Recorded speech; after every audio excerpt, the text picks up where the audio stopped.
시편은 2권의 마지막인데요.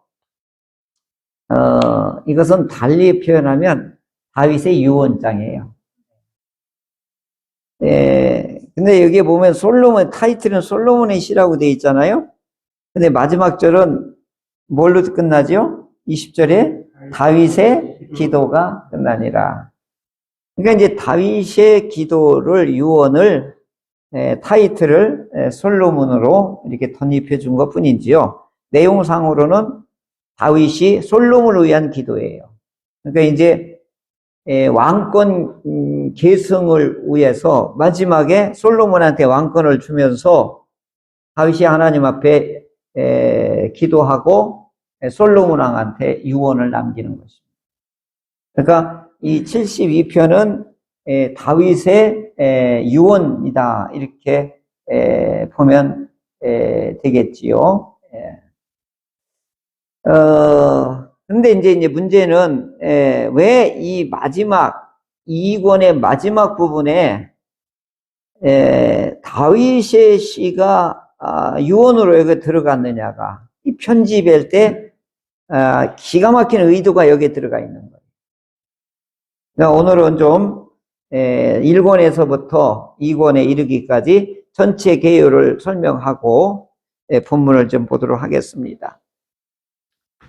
시편을 이게 한 거의 1000년의 역사를 시편에다 담은 거예요. 이게 이제 이스라엘 역사 약 한 1000년 동안을,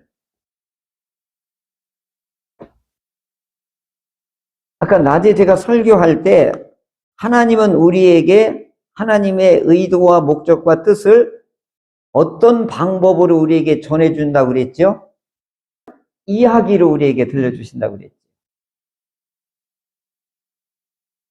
그래서 구약 시대 때는 이 글을 모르는 분이 예수님 당시에도 90%가 글씨를 몰랐대요. 그러니까 글씨 아는 사람들은 전부 권력자들이었어요. 서기관들, 바리새인들, 왕궁에 있는 사람, 귀족들 외에는 글씨를 몰랐다고. 그러면 하나님의 그 놀라운 출애굽기 사건 같은 걸 어떻게 이 사람들이 알 수 있겠어요? 네? 전부 뭘로 전해준 거예요? 이야기로 전해준 거예요. 그러니까 이야기로 하면 절대로 안 잊어버려요. 남자들의 로망이 뭐예요? 군대 갔다 온 이야기. 안 잊어버려요. 군대 갔다 온 이야기. 저도 군대 갔다 온 얘기만 하루 종일 얘기할 수 있어요. 그게 뭐야? 이야기는 내용이 있단 말이에요. 그리고 그게 기억과 힘이 있지요. 그러면 이스라엘 역사를 1000년 동안을 이게 5토막으로 이제 이렇게 나눈 거예요. 이건 뭘로 기록한 거예요? 여기에는 시라고 하는 형식을 빌어서 이스라엘 역사, 이건 하나님이 함께한 흔적을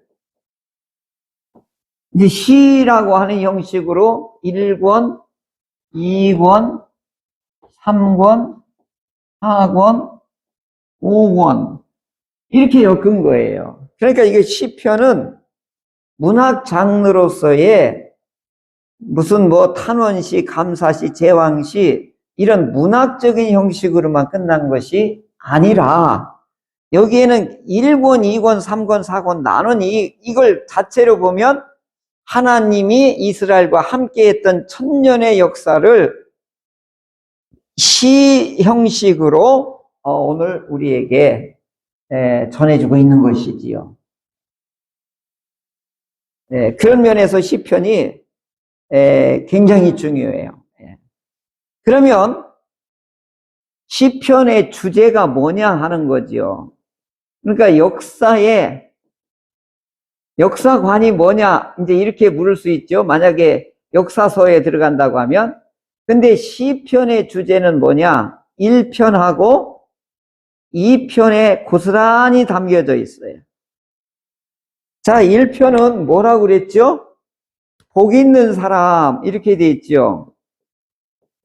복 있는 사람아 이렇게 돼 있어요. 제가 요 번역을 히브리 원어로 말하면 아슈레이 이렇게 한다고 그랬죠. 아슈레이. 혹시 기억나나요? 우리말로 번역하면 행복하여라 복 있는 사람아 이렇게 번역을 해야 돼요. 그러니까 이건 시적인 표현이에요. 근데 우리는 복 있는 사람은 악인의 길을 쫓지 아니하고 막 서술형으로 썼으니까 이 분위기가 하나도 살아나질 않아. 마태복음 5장 산상수훈 시작할 때도 예수님이 뭐라고 그러죠? 복이 있는 사람은, 그죠?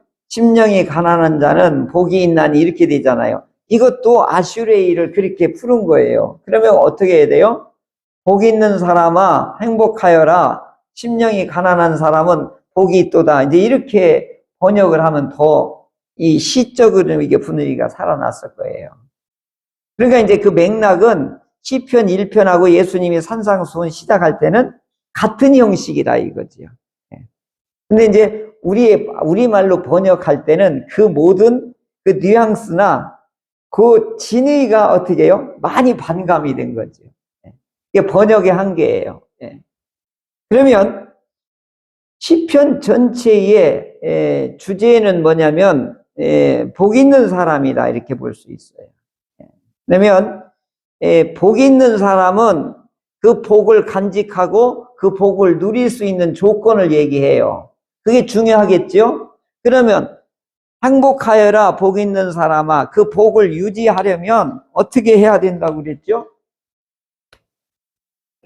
복을 유지하려면 어떻게 해야 된다고요? 율법을 사랑하면 된다. 정재혁 권사님, 복을 유지하고 복을 누리고 복을 전수해 주려면 어떻게 하면 된다고요? 하나님의 율법을, 하나님의 말씀을 어떻게 하면 된다고요? 사랑하라. 주야로 묵상하라고 그랬는데 그 묵상이 하나님의 말씀을 자꾸 이렇게 읊조리는 거예요. 외우고 또 삶으로 그걸 내가 어떻게 해요? 실행하는 거란 말이에요. 그 사람이 복을 유지하고 그걸 복을 누리고 그걸 어떻게 해요? 후대까지도 전해줄 수 있다. 이게 시편, 성경 전체의 핵심인 거예요. 그리고 두 번째, 이 편에서는 누가 진정한 왕이냐, 누가 진정한 왕이냐를 이제 이 편에서 다뤄요. 그래서 이때 뭐라고 하냐면 여호와께 피하는 자라고 이렇게 풀었었는데 이게 의지하는 자지요. 그죠? 신뢰하는 자, 믿는 자 이런 뜻이지요. 뭐 이걸 전체로 합하면 그러면은 누가 진정한 왕이냐, 누가 복 있는 사람이냐, 결국은 뭐예요? 하나님의 율법대로 의지하며 살아가는 사람이 진정한 왕이다. 이 편에서는 누가 진정한 왕이냐를 이렇게 표현하는 거예요. 그러니까 하나님의 율법을 옆에 두고 하나님의 말씀대로 통치하고 그 권력을 사용하고 그런 왕이 진짜 왕이다. 이렇게 이제 왕의 자격하고 복의 자격을 두 가지로 1편, 2편에서 이 천년의 역사를 끌고 가는 핵심을 1편, 2편에서 천명을 해놓은 거예요. 결국은 뭐예요? 하나님께 의지하고 하나님께 피하고 하나님을 신뢰하는 자를 하나님께서 이 사람을 복 있는 사람이라. 누가 인정을 해주는 거예요? 우리 하나님이 인정해 주는 거예요. 그러니까 신앙은 절대적으로 뭐냐면 하나님이 주권을 인정하는 거예요. 구원은 내가 이루는 게 아니에요. 구원은 하나님께 하신다. 전쟁은 누가 이기게 하신다? 하나님이 하신다. 전부 뭐냐면 이 시편에 보면 주권이 다 누구한테 있는 거예요? 하나님, 하나님, 하나님. 오늘 낮에 설교할 때도, 오전에 설교할 때도 엘리야가 왜 그런 사람으로 이해할 수 없는 이야기를 마지막 떡 한 조각, 물 한 모금을 나한테 갖다 달라고 했겠어요.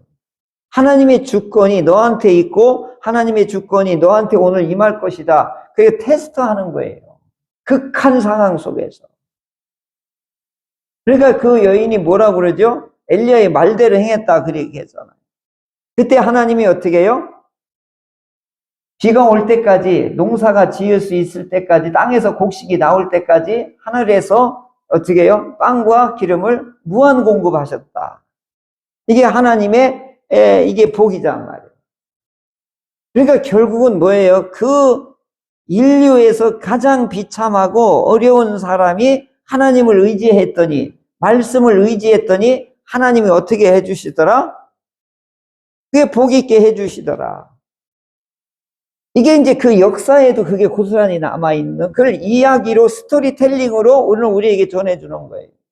그러니까 오늘 우리들에게도 오늘 뭐야? 이 복 있는 사람아 행복하여라. 그걸 유지하고 누리고 우리가 계승할 수 있는 유일한 방법이 뭐예요? 율법을, 하나님의 말씀을 사랑하는 거예요. 신뢰하는 거예요. 자, 이런 이제 이야기들이 이제 1권에서부터 2권까지 이렇게 쭉 하는데, 진짜 왕은 누가 진짜 왕이에요? 여기서 진정한 왕이 누구냐? 여기서 인간을 얘기할 때고, 사실은 하나님이 진짜 왕이잖아요. 그죠? 근데 사람들이 뭐라고 하는 거예요? 우리에게도 인간 왕을 달라고 조른 거잖아요. 다른 나라, 이방 나라처럼.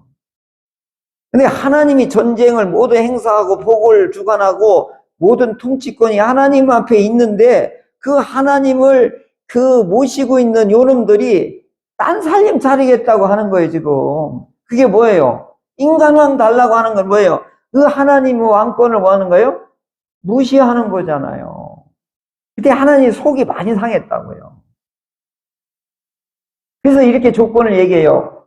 너희들이 원하는 인간 왕이 된다고 하면 너희의 자녀들을 군대로 끌려갈 거고 너희의 재산을 세금으로 뜯어갈 것이고 너희들을 권력으로 너희를 억압할 건데 그래도 괜찮겠냐? 이렇게 물었어요. 그랬더니 아멘! 하고 이렇게 해버린 거예요. 근데 하나님은 보이지 않잖아요. 근데 애국에는 왕을 중심으로 해서 일사불란하게 전쟁도 하고 쳐들어가기도 하고 이렇게 그게 보기 좋았던 거예요. 근데 하나님이 있는지 없는지 막연했으니까 하나님은 어떻게 볼 수 있어요? 어떻게 느낄 수 있어요? 어떻게 관계할 수 있어요? 안 보이잖아요, 하나님은. 이게 오늘의 우리의 문제란 말이에요. 어떻게 하나님을 볼 수 있고 만날 수 있고 대화할 수 있고 어떻게 할 수 있다고 성경은 우리에게 방식까지 알려주고 있잖아요. 믿음으로 하지 않으면 안 보인다고 그랬잖아요. 믿음 없이는. 그러니까 믿음이 있는 사람은 하나님과 대화한다고 그러고 기도한다고 하고 찬송한다고 하고 그러는데 안 믿어지는 사람 어떻게 해요? 광신도 아닌가? 이렇게 자기식으로 볼 때는 미친 사람처럼 보인단 말이에요. 그러니까 오늘 눈도 있고 귀도 있고 마음도 있는데 하나님이 있는 걸 못 느끼고 안 보이고 그 다음에 못 듣고 왜 그런 거예요? 그러니까 이제 성경에는 그러죠. 눈이 어두워져서 그렇다.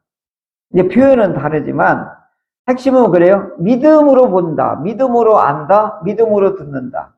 성경은 다 이렇게 해놨단 말이에요. 그러니까 이제 이런 부분들이 안 믿는 분들에게는 괴로움이고 힘든 일이죠. 이제 이렇게 해서 인간 왕을 이제 구했는데 인간 왕 중에 표준이 누구였냐면 다윗 왕이었어요. 다윗 왕인데 가장 성군이고 가장 전사고 시인이고 그 다음에 왕이고 목자고 음악가고 작곡가고 시인이고 하여간 다윗은 팔방미인이에요. 전쟁에 나가면 백전백승이에요. 그리고 막 이 연주도 막 피파, 수금도 연주를 잘했나 봐요. 그리고 시도 엄청나게 썼어요.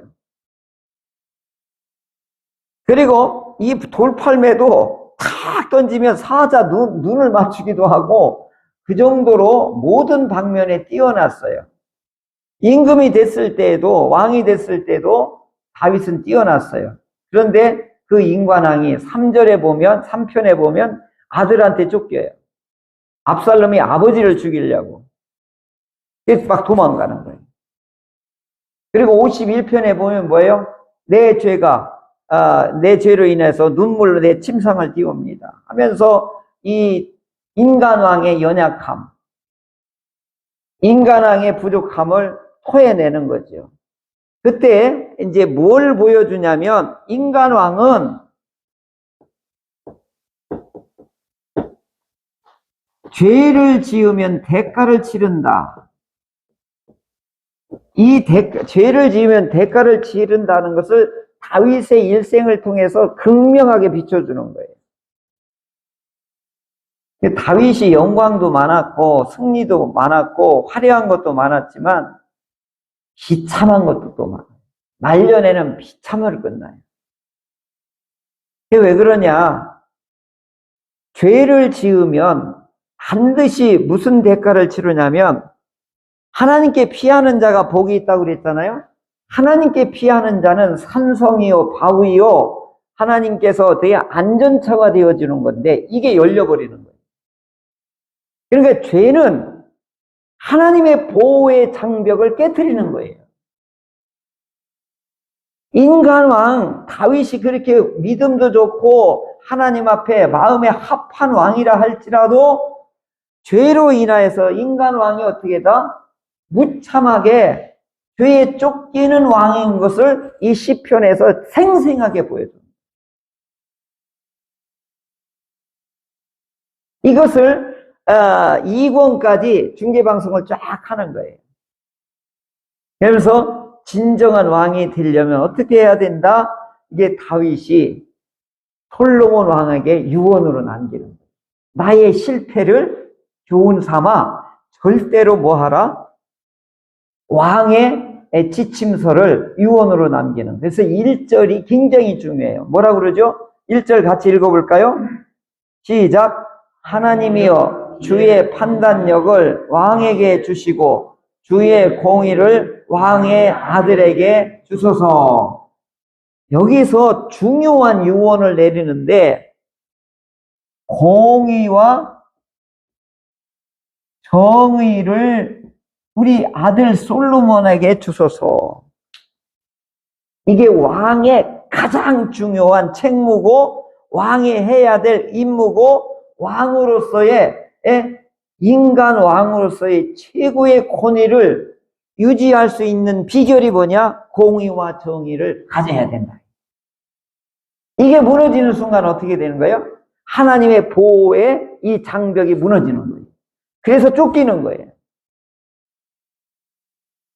그러면 왕이 공의와 정의로 이와 같이 이걸 무너뜨리게 되면 죄가 들어와서 하나님의 보호의 장벽이 이에 무너지는 순간 어떻게 해요? 나라로서는 망하고 개인으로서도 망하는 거예요. 이게 3권에 가면 이 다윗의 유언을 솔로몬이 시작부터 무너뜨려요. 그래서 그 이유는 완전히 망해버려요. 그 이야기가 3권에서부터는 리얼하게 전개되기 시작합니다. 그러니까 내 인간 왕의 이 실패를 너 잘 보고 나 같은 이런 우를 범하지 말고 주야로 하나님의 율법을 사랑하고 또 어떻게 하다? 하나님의 공의와 정의로 하나님이 주신 왕권을 지켜나가고 그 다음에 어떻게 해라? 하나님을 의지하는 사람이 되라. 이게 다윗의 유언인 것입니다.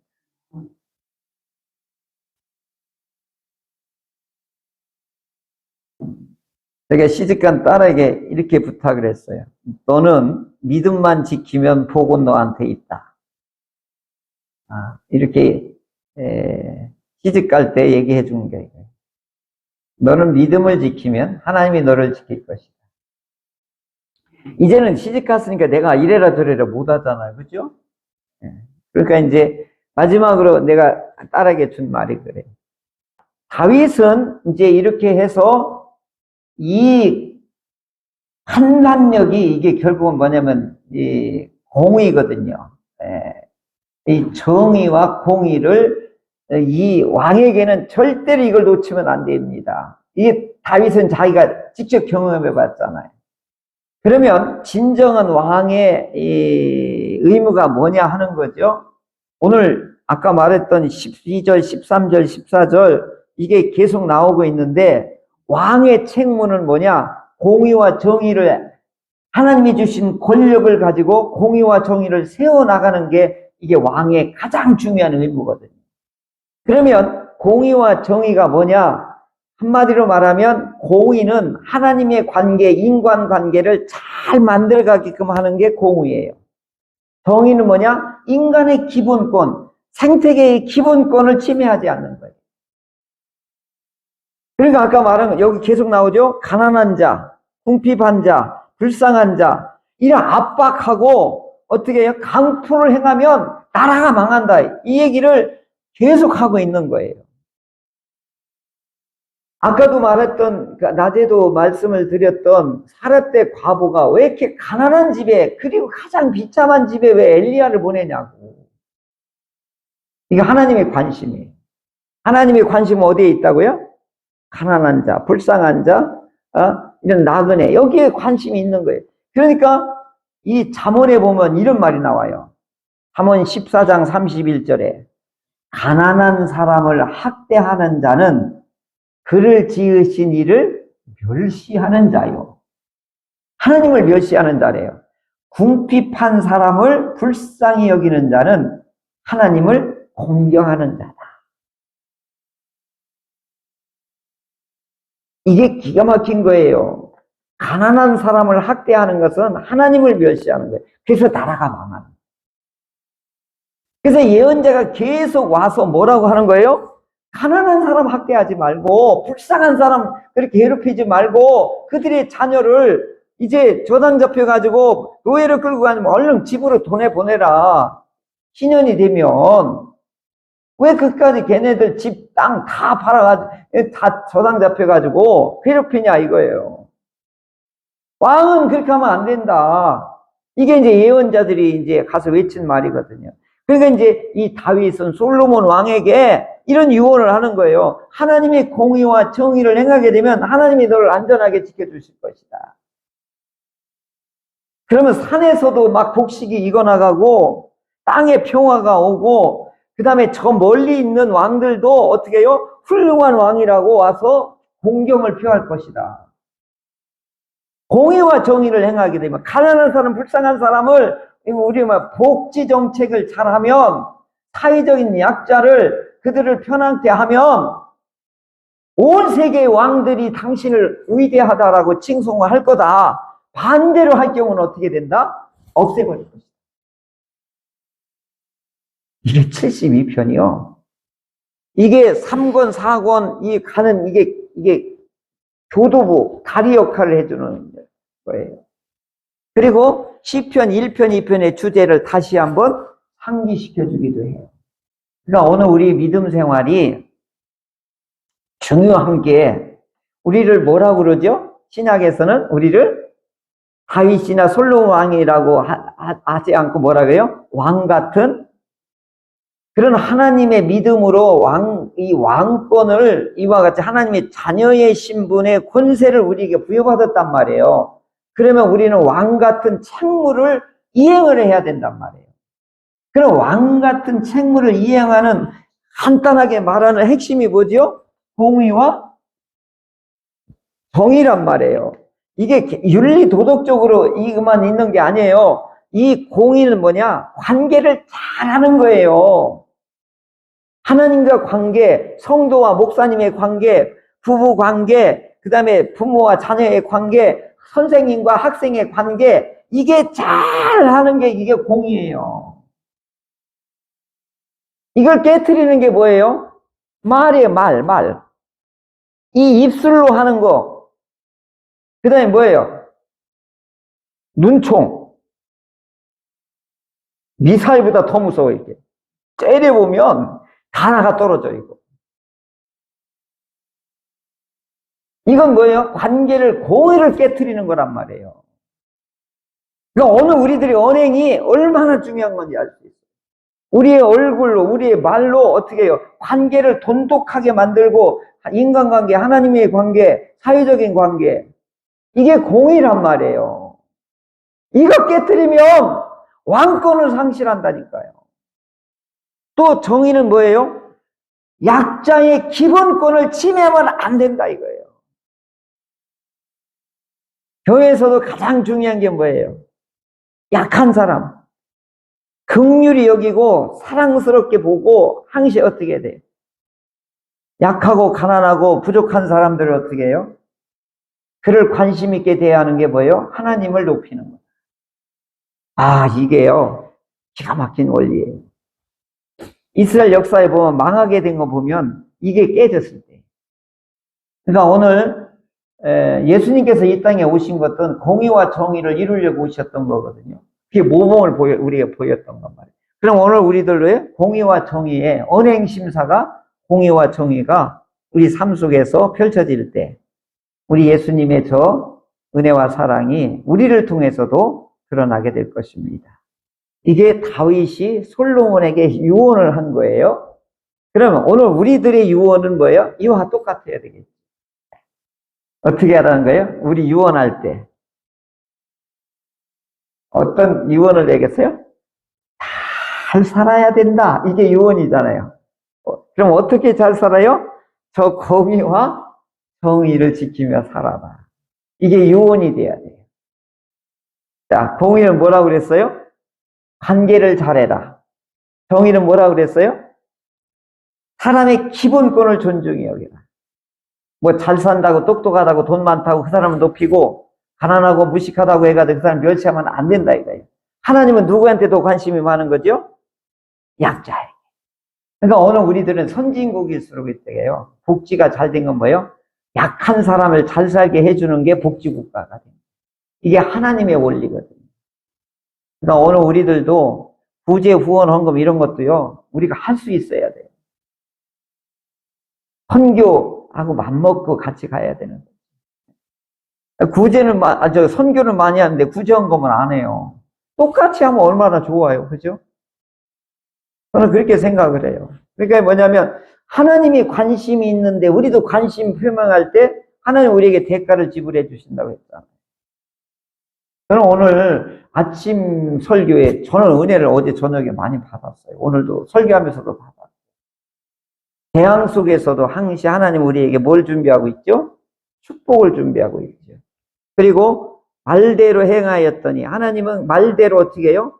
대가를 축복을 제공해 주다. 그거 두 개만 확실히 잡고 오늘 한 주간도 살아가면 어떻게 해요? 가난한 사람, 약한 사람, 찔찔한 사람에 대해서 우리가 어떻게 해요? 예수님의 마음으로 대해야 할 때 하나님은 우리를 어떻게 해요? 높여주실 것입니다.